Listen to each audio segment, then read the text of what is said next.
여러분, 만약 세계에서 가장 유명하고 가장 많은 사람이 찾는 박물관의 보물이 그것도 한낮에 마치 영화 속 한 장면처럼 털린다면 믿으시겠습니까? 2025년 10월 19일 상상할 수 없는 일이 실제로 일어났습니다. 프랑스 파리 루브르 박물관에서 무려 8,800만 유로, 하나로 약 1,460억 원에 달하는 나폴레옹 시대의 보석들이 단 7분 만에 사라졌습니다. 1911년 모나리자 도난 사건 이후 가장 충격적인 이 사건에 대해 지금부터 모든 것을 파헤쳐 보겠습니다. 시작 전에 구독과 좋아요 잊지 마시고 끝까지 시청 부탁드립니다.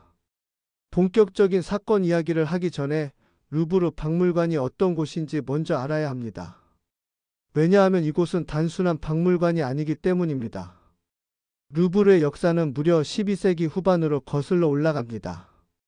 필립 2세 때 파리를 지키기 위해 세워진 중세 요새였죠. 당시엔 왕궁도 아니고 박물관은 더더욱 아니었습니다. 그냥 파리를 방어하기 위한 군사 요새였습니다. 14세기 샤를 5세가 이곳을 왕궁으로 개조하면서 변화가 시작됩니다.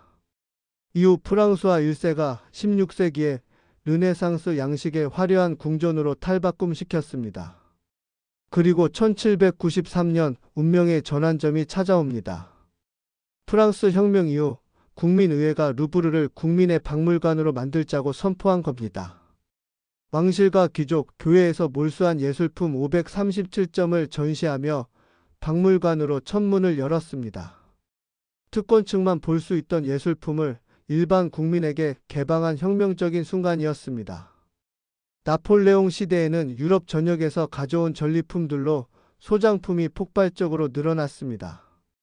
이집트 원정에서 가져온 유물부터 이탈리아에서 약탈한 명화까지 루브르는 말 그대로 보물창고가 됐죠. 이때부터 루브르는 세계 최고의 박물관으로 자리 잡기 시작합니다. 1989년에는 중국계 미국인 건축가 이오밍페이가 설계한 유리 피라미드가 완성되며 현재의 모습을 갖추게 됩니다. 처음엔 고풍스러운 궁전의 현대식 피라미드라니 하며 비난도 많았지만 지금은 루브르의 상징이 됐죠. 2024년 기준 연간 방문객 900만 명, 세계에서 가장 많은 사람이 찾는 박물관. 모나리자, 밀로의 비너스, 사모트라케의 니케를 포함해 3만 3천여 점의 작품을 소장한 인류 문화의 심장부. 바로 이곳이 2025년 10월 믿을 수 없는 범죄의 무대가 됩니다. 하지만 이렇게 거대한 역사와 명성을 가진 곳도 늘 완벽할 수는 없었습니다. 루브르는 과거에도 굵직한 도난 사건들을 겪었는데 그중 가장 유명한 것이 1911년의 모나리자 도난 사건입니다. 당시 루브르의 보수 작업자였던 이탈리아인 빈센초 페루자는 그림을 외투 속에 숨겨 달아놨습니다. 이 사건이 전 세계를 충격에 빠뜨린 지 2년 후 페루자는 피렌체에서 그림을 팔려다 체포되었는데 그의 범행 동기가 밝혀지며 더욱 화제가 되었습니다. 그는 모나리자는 나폴레옹이 훔쳐간 이탈리아의 보물이므로 마땅히 이탈리아로 돌려보내야 한다는 주장을 펼쳤습니다. 절도범의 어이없는 애국심 때문에 웃지 못할 국보 한수 시도로 불렸던 사건이었죠. 이번 보석 절도 사건은 1998년 19세기 풍경화가 카미우 코로의 그림이 도난당한 사건 이후 27년 만에 발생한 대형 사고로 루브르의 오래된 보안 허점이 다시 한번 드러났습니다. 그렇다면 이번 도둑들은 어떻게 루브르의 코앞에서 한낮에 감쪽같이 범행을 저지를 수 있었을까요? 그들이 움직인 시간은 단 7분이었습니다. 2025년 10월 19일 일요일 아침 9시 30분. 박물관이 개장한 지 딱 30분이 지난 시점이었습니다.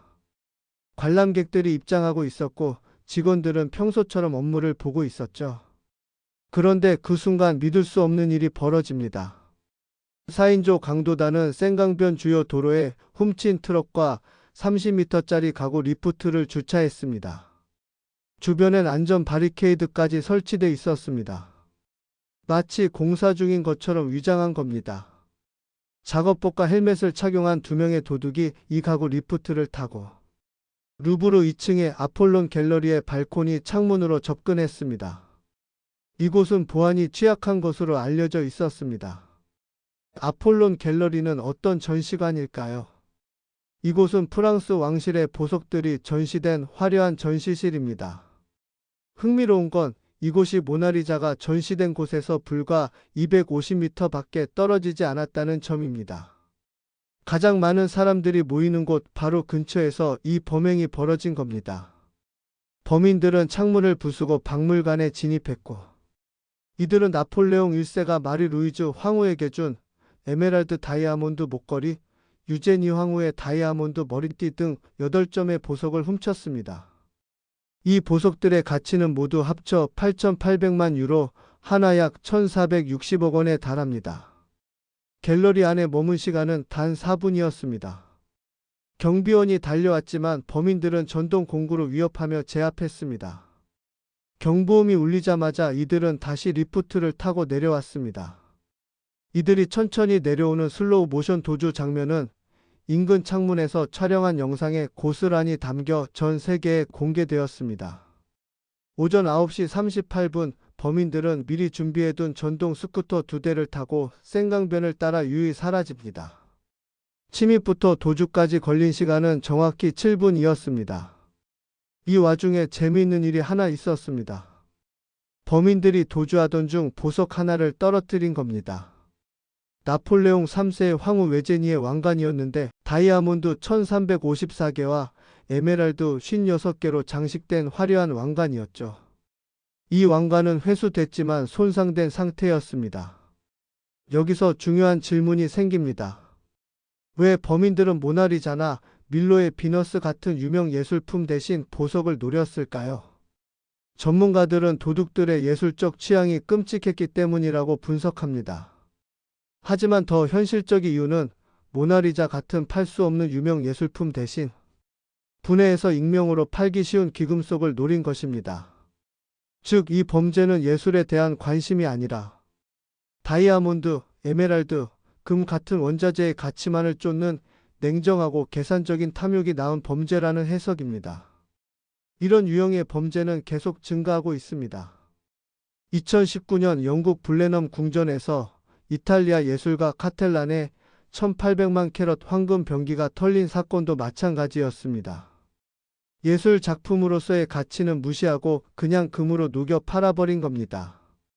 루브르의 보석들 역시 분해되어 추적 불가능한 상태로 암시장에 흘러갈 가능성이 가장 높다고 전문가들은 우려하고 있습니다. 이쯤 되면 의문이 생깁니다. 세계 최고의 박물관이 어떻게 이렇게 쉽게 뚫렸을까요? 답은 충격적입니다. 루브르 박물관 측은 범인들이 침입한 지점을 촬영하는 CCTV가 단 한 대도 없었다고 인정했습니다. 전체 전시실의 3분의 1이 CCTV 사각지대였다는 사실도 드러났습니다. 루브르 박물관 관장 로랑스 데 카르는 프랑스 상원에서 끔찍한 실패라고 인정했습니다. 현재 프랑스 정부는 에마뉘엘 마크롱 대통령의 지시에 따라 루브르의 보안 개선을 가속화하고 있습니다. 37헥타르에 달하는 루브르 전체 외벽을 감시하는 최신 영상 및 열화상 카메라 시스템 도입이 추진되고 있으며 박물관 내부에 경찰 상주 초소를 설치하는 방안까지 논의 중입니다. 에마뉘엘 마크롱 대통령은 루브르에서 벌어진 절도는 프랑스가 소중히 여기는 역사적 유산에 대한 공격이다. 작품은 반드시 되찾고 범인들은 법정에 세워질 것이라고 선언했지만 국민들의 분노는 쉽게 가라앉지 않고 있습니다. 더 충격적인 사실은 이 보석들이 보험에 가입되어 있지 않았다는 점입니다. 즉, 모든 손실을 고스란히 프랑스 정부, 그러니까 국민 세금으로 감당해야 한다는 겁니다. 1,460억 원, 7분 만에 사라진 귀중한 문화유산들. 이번 사건은 루브르 박물관 역사에 또 하나의 오점으로 남게 되었습니다. 현재 100명이 넘는 수사관이 투입되어 수사에 박차를 가하고 있지만 보석이 무사히 돌아올 가능성은 점점 희박해지고 있습니다. 과연 이 대담한 범죄를 저지른 도둑들은 누구일까요?